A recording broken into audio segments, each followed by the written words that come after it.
Bienvenidos a Crímenes Nocturnos.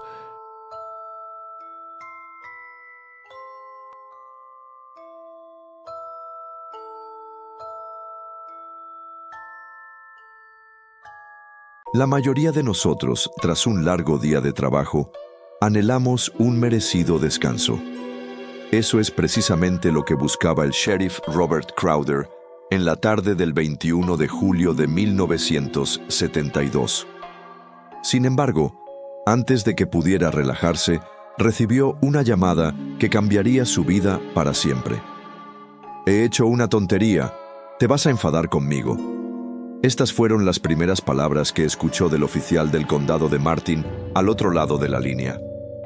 Robert supo de inmediato que su descanso tendría que esperar. Intrigado y preocupado, el sheriff preguntó qué había sucedido. El agente confesó haberse excedido en su trabajo. Decidió dar una lección a dos chicas.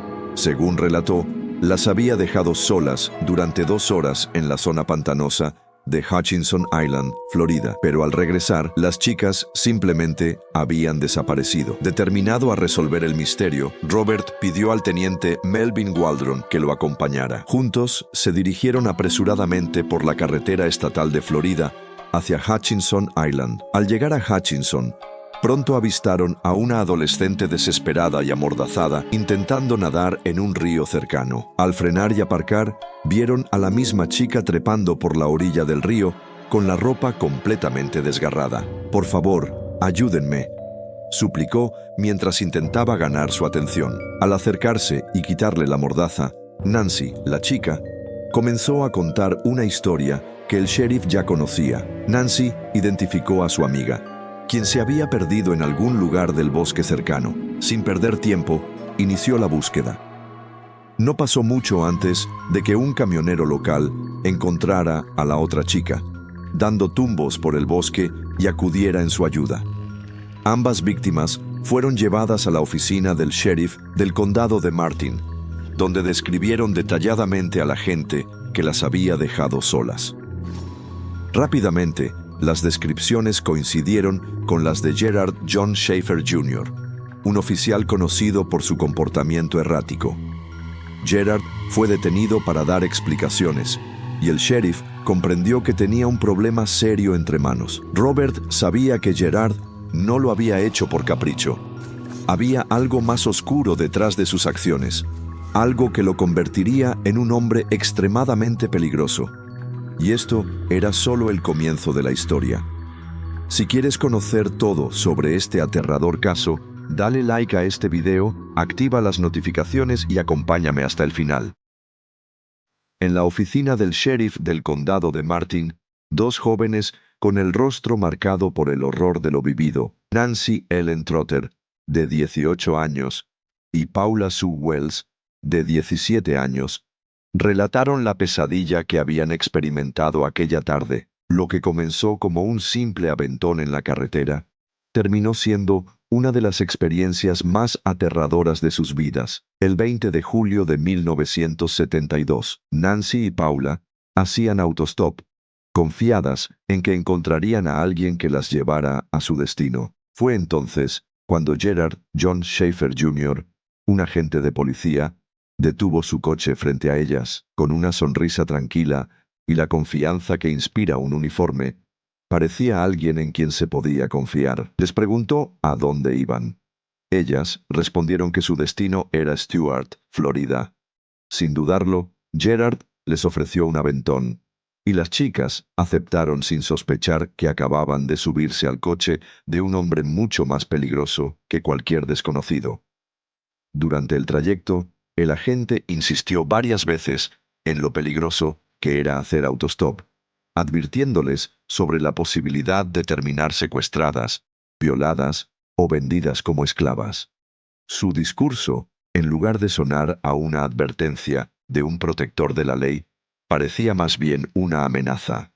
Al llegar a Stuart, Gerard se despidió con una oferta. Al día siguiente, podría llevarlas a Jensen Beach, su siguiente parada. Sin dudarlo, las chicas aceptaron y acordaron reunirse en East Ocean Avenue a las 9:15 de la mañana del 21 de julio de 1972. A la mañana siguiente, Gerard apareció puntual, pero con un detalle perturbador. No llevaba su coche ni su uniforme. Algo no estaba bien. Sin embargo, confiadas en que se trataba de un trabajo encubierto, subieron con él. En lugar de tomar la ruta más directa, Gerard desvió el camino. Durante el trayecto, volvió a hablarles de los peligros del autostop, pero esta vez con un tono aún más siniestramente personal. En un bosque solitario, junto a un cobertizo en ruinas, Gerard sacó su arma y las esposó y amordazó. El juego macabro había comenzado. Nancy fue llevada a un gran árbol cerca del río Wind, donde le ató las piernas al tronco y un lazo al cuello, sujetándolo a una rama. La obligó a ponerse de pie sobre las raíces gruesas. Paula sufrió el mismo destino. Con una cuerda alrededor del cuello, quedó prácticamente colgada, obligada a sostenerse de puntillas para no morir ahorcada. Ambas chicas luchaban desesperadamente por mantener el equilibrio. Un solo resbalón significaría su muerte. Gerard se tomó un momento para admirar su obra y les informó que planeaba violarlas, pero justo cuando el peor momento estaba por suceder, recibió una llamada. Alguien le ordenaba regresar inmediatamente a la comisaría. Contra todo pronóstico, las dejó allí y se marchó, subestimando por completo su instinto de supervivencia. Antes de partir, les advirtió: no intenten huir. Conozco a hombres que estarían interesados en comprarlas, pero él no contaba con su determinación de sobrevivir. Las chicas, a pesar del peligro inminente, se retorcieron poco a poco para aflojar las ataduras. Sabían que cualquier movimiento brusco podía ser su fin. Con un control preciso de sus cuerpos, lograron liberarse y escapar hacia el bosque. Cuando Gerard regresó 2 horas después, descubrió que las chicas habían desaparecido. El pánico se apoderó de él. Sin saber qué hacer, corrió a su casa y llamó al sheriff Robert Crowder, relatándole una versión alterada de los hechos. Nancy y Paula fueron encontradas desorientadas y aterradas. Tras recibir atención médica, ofrecieron un testimonio desgarrador, revelando cada detalle del secuestro. Cuando el sheriff confrontó a Gerard con las chicas, ellas lo señalaron sin dudar, pero el oficial caído mantuvo su historia absurda. Solo quería darles una lección sobre lo peligroso que es hacer autostop. Nadie le creyó. Ese mismo día, Gerard fue despedido de la fuerza policial y arrestado bajo los cargos de privación de libertad y agresión. Tras 2 semanas en la cárcel, pagó una fianza de $15,000 y quedó en libertad mientras esperaba el juicio. En noviembre de 1972, Gerard compareció ante el tribunal, enfrentándose a 2 cargos de agresión y 2 de secuestro. Mientras tanto, vivió con su esposa en Stuart, esperando el juicio con la arrogancia de alguien que se cree invencible. Lo más perturbador, su esposa y su familia creyeron su historia. Pensaban que todo había sido un malentendido, una broma pesada que se salió de control. Pero la verdad estaba a punto de alcanzarlo, mientras los familiares de Gerard John Schaefer Jr. aseguraban a las autoridades que no habían notado ningún cambio en su personalidad tras los terribles sucesos en Stuart. La vida del exoficial parecía retomar la normalidad. Había encontrado trabajo en una tienda de comestibles y seguía viviendo, al menos públicamente, como si nada hubiera pasado. Sin embargo, a casi 140 kilómetros, en la ciudad de Fort Lauderdale, condado de Broward, 2 adolescentes desaparecieron sin dejar rastro. Era la tarde del 27 de septiembre de 1972, cuando Susan Carol Placey, de 17 años, y Georgia Mary, de 16 años, no volvieron a ser vistas con vida. Cuando Lucio, la madre de Susan, fue interrogada por los investigadores, contó que aquel día llegó a casa y encontró a su hija ordenando su habitación. En la habitación contigua, donde solía estar Georgia, había un hombre desconocido sentado en una silla. Susan se limitó a presentarlo de forma entusiasta. «Estoy limpiando mi habitación. Por cierto, este es Jerry Shepard». Luego, Susan comentó que ella, Georgia y Jerry planeaban un viaje a las playas de Fort Lauderdale para tocar la guitarra. Lucio se mostró desconfiado con el hombre, pero Jerry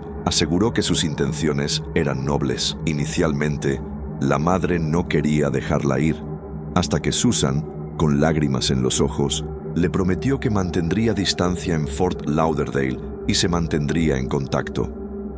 Aún recelosa, Lucio aceptó el plan de las chicas, pero anotó la matrícula del coche de Jerry, un Datsun de 1969, descrito como azul verdoso. Susan Carol Placey, apasionada por la música, soñaba con formar un grupo junto a su hermana mayor, Kristen. Georgia Mary, curiosa y con inclinaciones espirituales, siempre interesada en temas profundos y misteriosos. Aquel día, el trío partió alrededor de las 8:45 de la tarde. Lucio nunca imaginó que sería la última vez que vería a su hija con vida. Transcurrieron 4 días sin ninguna noticia de Susan. Desesperada, Lucio trató de llamarla al teléfono, pero nadie contestaba. Entonces llamó a la madre de Georgia, Shirley, quien tampoco tenía información sobre su hija. Ese mismo día, ambas madres acudieron al departamento de policía de Oakland Park para denunciar la desaparición. Lucio proporcionó la matrícula del vehículo y describió físicamente a Jerry. Cuando los investigadores rastrearon la matrícula, descubrieron que el dueño registrado vivía en San Petersburgo y el coche no coincidía con un Datsun de 1969. Aún peor, el propietario no se parecía en nada a la descripción de Jerry. Profundizando en la investigación, concluyeron que Jerry Shepard de Fort Lauderdale no existía. Era un nombre falso y la matrícula había sido falsificada. Aunque las autoridades se mostraron firmes al principio, consideraron el caso aislado y con el paso del tiempo, la búsqueda perdió impulso. Mientras tanto, Gerard John Schaefer Jr. seguía con su vida normal. Lo que nadie sabía, al menos en ese momento, era si existía alguna conexión entre los hechos ocurridos en Stuart y la desaparición de Susan y Georgia a casi 140 kilómetros. Las sospechas y las pistas comenzaban a tejer un panorama mucho más oscuro. El 26 de octubre de 1972, apenas un mes después de la desaparición de Susan y Georgia, el pequeño pueblo de Lauderdale, a unos 40 minutos de Fort Lauderdale, se vio sacudido por otro misterio. 2 adolescentes más se desvanecieron sin dejar rastro: Mary Alice Briscolina, de 14 años, y Elsie Lina Farmer, de 13 años. Según testigos, la última vez que se las vio fue haciendo autostop desde un motel hasta un restaurante, conocido como Florida 870. Cuando las amigas de Mary Alice fueron interrogadas, revelaron que ambas solían frecuentar un apartamento alquilado por la hermana mayor del novio de Mary Alice en Lauderdale. Sin embargo, algo llamaba la atención. Uno de los amigos de Mary Alice, un tal Gary Shepard, que aseguraba haber sido agente de policía en Wilton Manors, condado de Broward. Esa fue la única pista para los investigadores, pero no lograron dar con el sospechoso. Mientras tanto, en la primera semana de diciembre de 1972, Gerard John Schaefer compareció ante el tribunal para ser juzgado por el secuestro de Nancy Ellen Trotter y Paula Sue Wells, ocurrido en julio de ese año. Sin embargo, gracias a la labor de su abogado, Schaefer se declaró culpable de un solo cargo. El 22 de diciembre de 1972, el veredicto cayó: 1 año de prisión. Al dictar la sentencia, el juez D.C. Smith lanzó una frase contundente: «Está más allá de la imaginación del tribunal conceder que usted fuera tan estúpidamente idiota en este caso». Aún así, Gerard obtuvo la posibilidad de libertad condicional tras 6 meses en prisión, supervisada durante 3 años. No solo eso, pudo pasar las fiestas de fin de año en libertad, ya que no ingresaría en la cárcel del condado de Martin hasta el 15 de enero de 1973. Antes de marcharse, Schaefer habló con los periodistas. «Cometí un error estúpido. Por supuesto, no hubo sexo de por medio y nadie resultó herido». Con el nuevo año, la pesadilla parecía intensificarse. En la primera semana de 1973 aparecieron 2 cadáveres a lo largo de Sunrise Boulevard, en Florida. Tras la autopsia, se reveló que pertenecían a Mary Alice Briscolina, 14 años, golpeada hasta la muerte. El forense determinó que había luchado con ferocidad, pues la mayoría de sus uñas estaban rotas. Elsie Lina Farmer, 13 años, asesinada del mismo modo brutal. El escenario confirmó los peores temores. Alguien estaba cazando adolescentes en la zona. Poco después, el 11 de enero de 1973, otras dos autoestopistas de 19 años volvieron a desaparecer, pero esta vez lejos de Florida, en Sioux City, Iowa. Se trataba de Colette Mary y Barbara Ann Wilcox, quienes tenían la intención de viajar a Florida. La última vez que se las vio fue en Biloxi, Mississippi. Tal como en los otros casos, la policía no encontró pistas sólidas y el misterio quedó archivado. En marzo de 1973, Lucille Placey, la madre de Susan, una de las primeras chicas desaparecidas, aún mantenía la esperanza de encontrar a su hija con vida. Revisando las pertenencias de Susan, descubrió una carta firmada por Jerry Shepard. Decidida a llegar al fondo del misterio, Lucille y su esposo se dirigieron a la dirección del remitente, 333 Martin Avenue, en la localidad de Stuart. Para su sorpresa, era un bloque de apartamentos. Allí, en una breve conversación con el administrador, les informaron que Jerry Shepard se había registrado usando otro nombre, Gerard John Schaefer, pero ya no vivía allí. Peor aún, el administrador les dijo que Schaefer había sido arrestado tras ser acusado de secuestrar a dos chicas. Durante el trayecto de regreso, Lucille se fijó en las matrículas de los coches y notó que todas empezaban con 42, lo que la llevó a pensar que los investigadores podrían haber malinterpretado la placa que ella misma anotó tiempo atrás. Alarmados, Lucille y su esposo acudieron de inmediato a la comisaría. Cuando los investigadores buscaron el número actualizado, encontraron un Datsun de 1969, azul verdoso, que coincidía con la descripción de Lucille. El coche estaba registrado a nombre de Gerard John Schaefer, residente de Stuart, en el condado de Martin. En aquel momento, el sospechoso ya cumplía condena por el secuestro ocurrido en julio de 1972. Al ser interrogado, Schaefer negó cualquier relación con Susan o Georgia. Sin embargo, Lucille no se rindió y lo identificó como el mismo hombre que había visto en su casa el último día que vio a su hija con vida. Con este giro, las autoridades comprendieron que apenas conocían la punta del iceberg de Gerard John Schaefer, lo que exigía un análisis profundo de su pasado. ¿Quién era Gerard John Schaefer Jr.?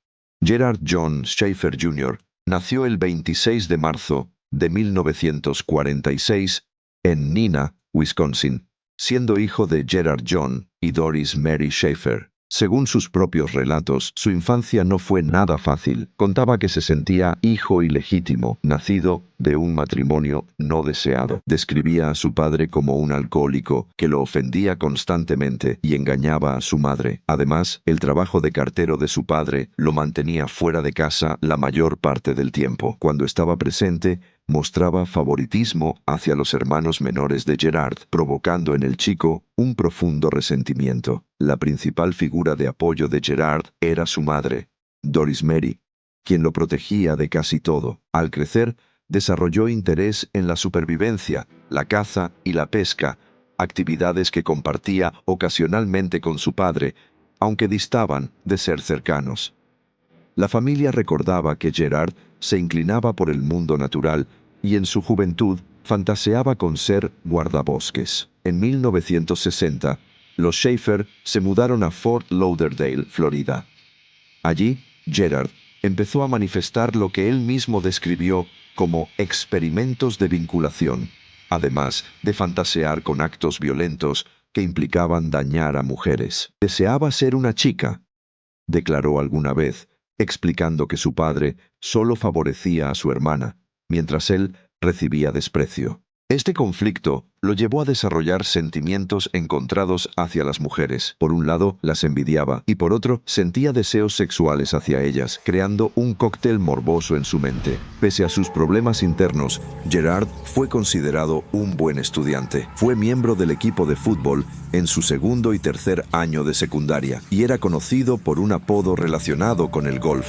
En junio de 1964, Se graduó del St. Thomas Aquinas High School y consiguió su primer empleo como guía de pesca. Ese mismo año, ingresó al Broward Community College con la meta de convertirse en profesor. Gerard alardeaba de su anhelo por formar a futuros estudiantes, proyectando una imagen de devoción hacia la enseñanza. Para 1966, preocupado por lo que llamaba desviaciones sexuales, decidió acudir a un psiquiatra, pero las consultas no lo aliviaron. Simultáneamente, se acercó a la Iglesia Católica, esperando encontrar el apoyo que su propia familia no le brindaba. Sin embargo, fue rechazado, lo que le provocó aún más rabia y lo empujó a renegar de su fe por completo.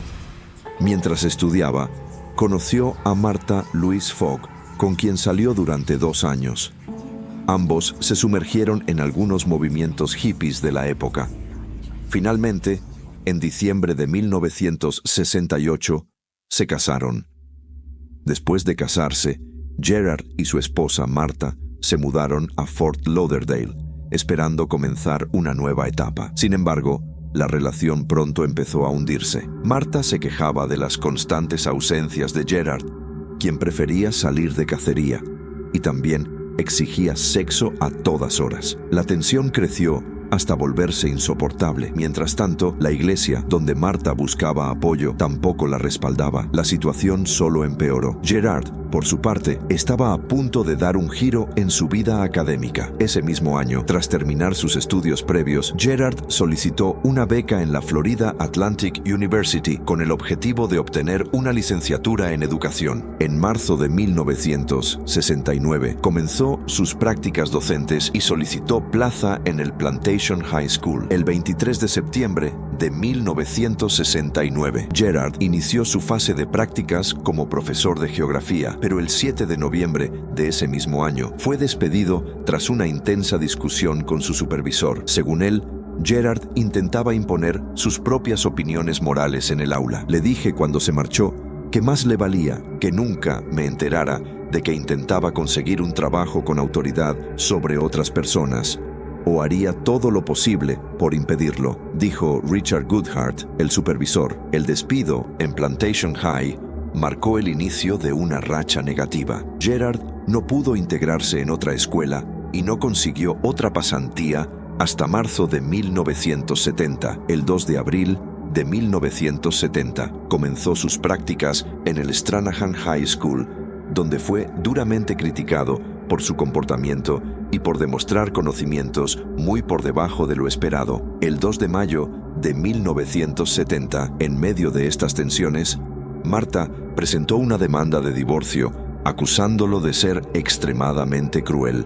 7 semanas después, Gerard fue despedido oficialmente, el 19 de mayo, por inadecuado. Estos golpes consecutivos lo empujaron a viajar al norte de África en busca de una perspectiva diferente. Cuando regresó, traía un nuevo enfoque, pero no necesariamente un mejor camino. A su vuelta, Gerard intentó unirse a varios departamentos de policía en Florida, siendo rechazado en casi todos. Solo el pequeño departamento de policía de Wilton Manors le dio una oportunidad. Para ello, mintió en el formulario, asegurando que había sido ayudante de investigación en la Florida Atlantic University. Nadie comprobó sus antecedentes, así que sus despidos anteriores pasaron desapercibidos. En enero de 1971, conoció a Teresa Jan, una secretaria de 19 años, con quien se casó el 11 de septiembre de 1971. La relación, en apariencia, funcionaba mejor que la anterior.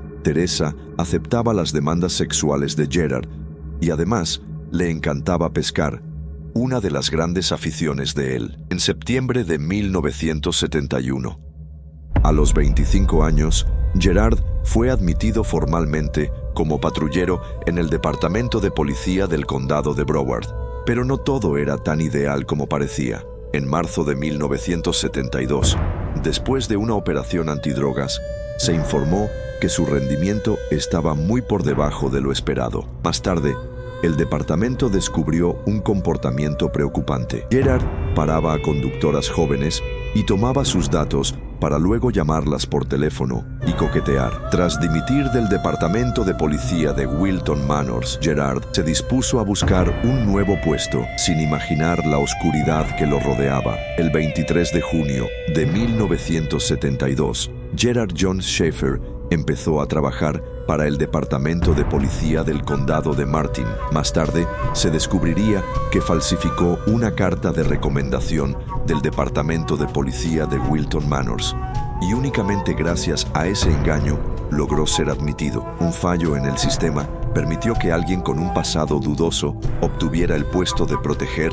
y servir, creando un futuro oscuro e injusto para quienes serían sus víctimas. En ese momento, solo se revisaron sus antecedentes penales, que estaban en blanco, sin profundizar en sus despidos anteriores ni en las acusaciones que, de haberse investigado, podrían haberlo detenido antes de cometer actos atroces. Poco después, en julio de 1972, Schaefer secuestró a Nancy Ellen Trotter y Paula Sue Wells. Según él, fue un error tonto que le costó su carrera y su libertad. Tras ser condenado a principios de 1973, se sorprendió al ver que las autoridades lo interrogaban por la desaparición de Susan Carol Place, 17 años, y Georgia Mary Jessup, 16 años. Este interrogatorio lo vinculó a un crimen mucho más atroz, y Nancy y Paula serían consideradas afortunadas por haber escapado de un hombre que ahora pintaba el perfil de asesino en serie. El 1 de abril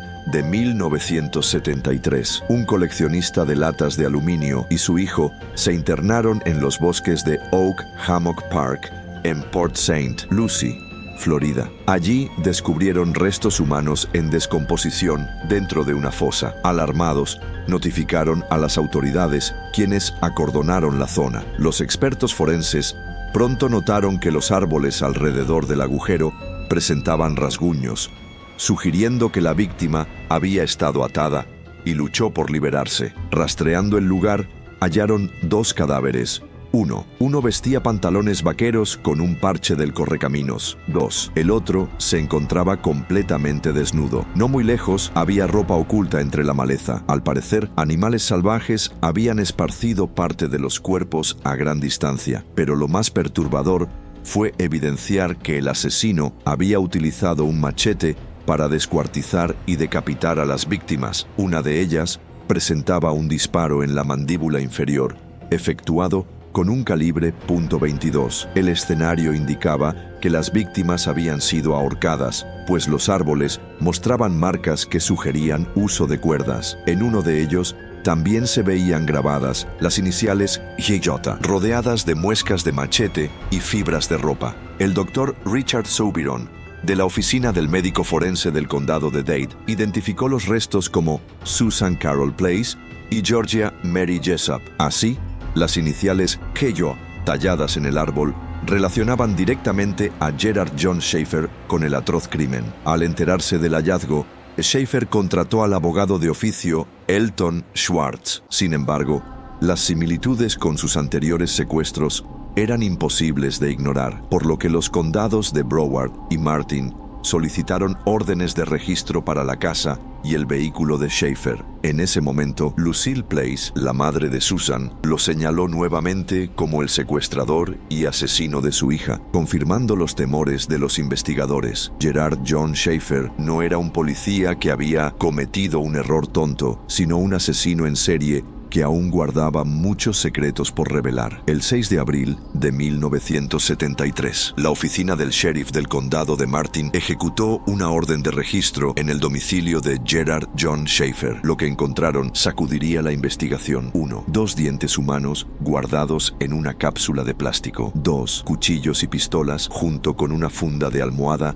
manchada de sangre que parecía haber sido lavada apresuradamente. 3. Un bolso de camuflaje perteneciente a Georgia Mary Jessup, que Schaefer habría regalado a su esposa, Teresa Dean. El cuñado de Gerard, Henry Dean, se presentó ante la policía con aquel bolso, afirmando que Schaefer le pidió que se deshiciera de él por miedo a que lo implicara como prueba en su contra. Al día siguiente, el Departamento de Policía del Condado de Broward registró la casa de la madre de Schaefer. Allí hallaron joyas de mujer y más de 100 páginas de escritos detallando sus sus crímenes. Fragmentos de documentos pertenecientes a Colette Goodnough y Barbara Wilcox, desaparecidas desde enero de 1973, apenas una semana antes de que Schaefer fuera enviado a la prisión del condado de Martin. Un recorte de periódico sobre la desaparición de Carmen Hallock, una camarera secuestrada en febrero de 1969. También había varias de sus joyas y un diente de oro que se confirmó como suyo. Otro recorte anunciaba la desaparición de Lake Bonadis en septiembre de 1969, cuyos restos no se encontrarían hasta 1978. Según Schaefer, ella era su vecina y se burlaba de él desnudándose frente a su ventana. Entre sus cosas aparecieron algunas joyas que podrían haber sido de Lake, aunque no se hallaron pruebas concluyentes para imputarlo. Varias joyas relacionaron a Schaefer con la desaparición de Mary Alice Briscolina, 14 años, y Elsie Farmer, 13 años, ocurrida en octubre de 1972. Sin embargo, en ese momento no había evidencia suficiente para presentar cargos por sus muertes. Entre las evidencias más perturbadoras se encontraron revistas pornográficas y al menos 37 fotografías. En ellas aparecían mujeres desconocidas, ahorcadas o mutiladas, aunque Schaefer se había asegurado de que no pudieran ser identificadas. En algunas imágenes, él mismo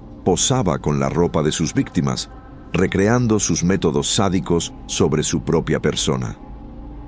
Además, entre las pertenencias de Schaefer, apareció una carta fechada el 20 de julio de 1971, enviada por un hombre en Brunswick East, Australia, que incluía fotografías de una masacre en un pueblo del desierto del Sahara. Las imágenes mostraban mujeres brutalmente mutiladas, resonando con los macabros hallazgos del asesino. Los registros en la casa de Schaefer y de su madre destaparon un abismo de horror. Dientes humanos, joyas de víctimas, escritos detallando crímenes y fotografías imposibles de olvidar. Cada nueva pista lo conectaba con más desapariciones y muertes, confirmando el temor de que Nancy Ellen Trotter y Paula Sue Wells se salvaron de un asesino mucho más cruel y retorcido de lo que nadie pudo imaginar. El 12 de mayo de 1973. Tras una larga investigación, los investigadores reunieron pruebas que relacionaban a Gerard John Schaefer con al menos 9 asesinatos y desapariciones sin resolver entre 1969 y 1973. En algún momento, se habló de una lista que llegaba a 28 víctimas, pero el tiempo la haría cuestionable. Aún así, la cifra inicial sembró el pánico. El investigador jefe, Lane Brunley, respondió al revuelo afirmando que, en términos de comportamiento extraño, este era el caso más impactante en el que había trabajado. El 18 de mayo de 1973. Con evidencia sólida en mano, se acusó formalmente a Schaefer por el asesinato de Susan Carol Place y Georgia Mary Jessup, ambas asesinadas en septiembre de 1972. Estos eran los únicos casos de la lista con pruebas contundentes para llevarlo a juicio en ese momento. De inmediato, Schaefer fue enviado al Florida State Hospital en Chattahoochee para exámenes psiquiátricos. El diagnóstico lo describía como paranoico, psicótico y con una desviación sexual extrema. Según los especialistas, se veía a sí mismo como un eliminador de mujeres a las que consideraba inmorales. Pese a todo, se le consideró apto para ser juzgado.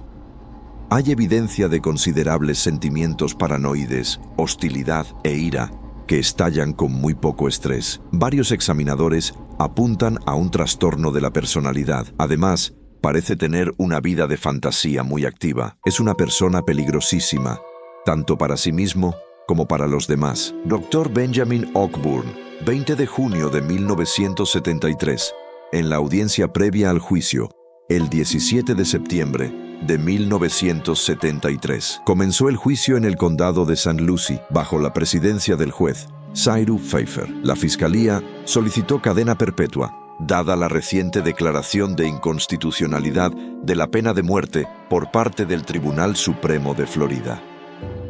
Durante todo el proceso, Schaefer se proclamó inocente, aunque mostraba una indiferencia escalofriante ante las abrumadoras pruebas. Incluso sonreía en múltiples ocasiones, reflejando un alto nivel de sadismo. Entre las pruebas presentadas destacaron 1. Un video donde Nancy Ellen Trotter, secuestrada por Schaefer en julio de 1972, recreaba cómo había sido atada por el criminal. 2. Ramas de árboles traídas como prueba, en las que las víctimas fueron sujetas, demostrando un claro desgaste que evidenciaba cómo habían permanecido atadas durante mucho tiempo antes de ser asesinadas. 3. Fibras de ropa halladas en la escena que relacionaban directamente a Schaefer con el crimen. El 4 de octubre de 1973, Gerard John Schaefer fue declarado culpable y condenado a 2 cadenas perpetuas por los homicidios de Susan Carol Place y Georgia Mary Jessup. Sus últimas palabras ante el tribunal fueron: «Es el juego de los dados. Tuve una buena defensa. Soy inocente».